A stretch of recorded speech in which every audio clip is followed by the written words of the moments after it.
चाहे भागवत को कोई किसी भी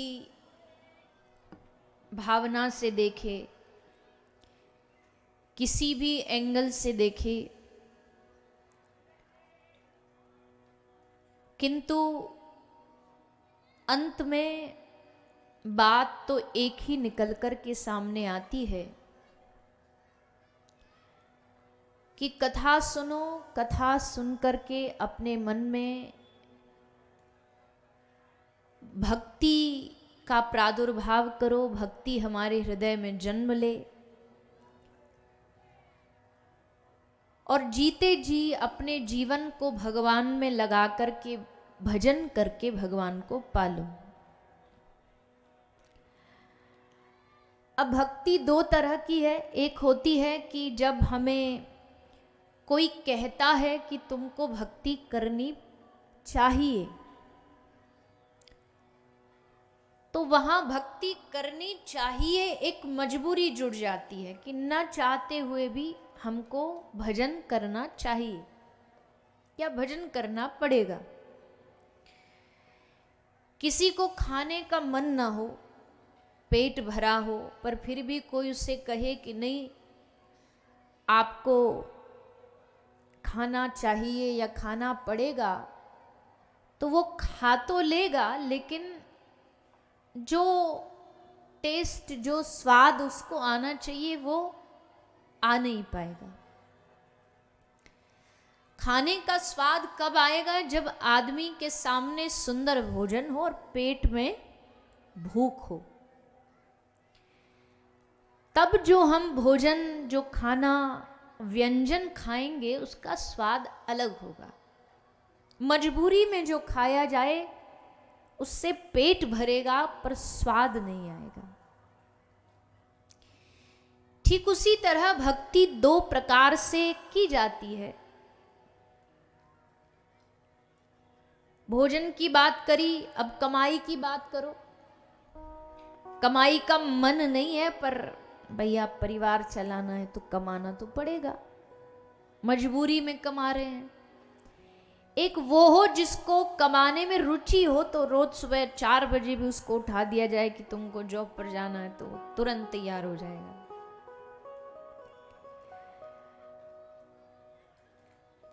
ठीक उसी प्रकार भजन दो प्रकार का है। एक तो मजबूरी का है कि भाई करना पड़ेगा। किसी घर के बड़े ने कह दिया कि एक माला तो तुमको करनी पड़ेगी, करके ही खाना मिलेगा, तो उसके बाद हम रोज का नियम बना लेते हैं। इट्स जस्ट अ प्रोसेस कि भाई सुबह उठना है, 2 माला जपनी है और 8 बजे ऑफिस जाने से पहले उसको खत्म कर देना है। 8 बज गए, माला नहीं हुई तो ओहो आज माला नहीं हुई। ऐसे लगता है जैसे कोई माला नहीं, कोई 2 बाल्टी कोई कपड़ा धोना रोज का काम है, कोई घर का काम है, बोझ सा लगने लगता है। लेकिन भक्ति बोझ ना लगे।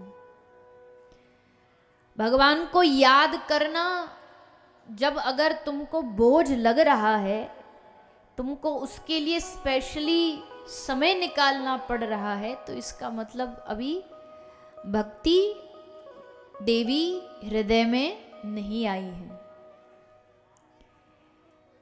जब स्वाभाविक रूप से भगवान का स्मरण होने लगे तो ये भक्ति है। जब स्वाभाविक रूप से दुनिया का स्मरण होने लगे तो ये माया है। ये छोटा सा अंतर है। स्वाभाविक मतलब अपने आप, अपने आप जब हम घर में बैठे हैं या रात को सो रहे हैं या जब हमारे पास थोड़ा बहुत खाली समय है, तो फिर अपने मन से पूछिए कि आपको क्या याद आता है जब आप खाली बैठते हैं। एक तो दशा ये है कि आज के समय में खाली कोई बैठता नहीं, क्योंकि जो खाली समय मिल जाता है उस समय क्या चालू हो जाता है, बोलिए ना। तो खाली तो बैठते ही नहीं हम। आप क्या पूछ रहे हो कि खाली बैठते? हम तो बैठते ही नहीं। पर भैया चलो आपने वो भी चला लिया, रख दिया साइड में, सो गए। अब सोते ही तुरंत पढ़ते ही थोड़ी नींद आ जाएगी, 5 मिनट, 10 मिनट, 15 मिनट। तो उस जो 15 मिनट है, उस 15 मिनट में क्या कभी एक पल के लिए भी हमको भगवान का या भगवान से जुड़े लोगों का या भगवान से जुड़ी भूमि का, जैसे वृंदावन, बरसाना, धाम का कभी स्मरण होता, कभी याद होता है? बैठ कर के हम 10 घंटे सोच लेते हैं कि अरे आज तो पिछले साल हम शिमला मनाली बर्फ में घूम रहे थे, हम वहाँ गए थे, हम ऐसा कर रहे थे। पर क्या कभी हम बैठ कर के भगवान के धाम की चर्चा करते हैं? क्या हम कभी बैठ कर के भगवान का चिंतन करते हैं? अगर नहीं तो इसका मतलब अभी माया हावी है। पर जिस दिन बैठ कर के अपने आप भगवान का स्मरण होने लगे तो समझ जाइएगा हृदय में भक्ति देवी बैठ गई है।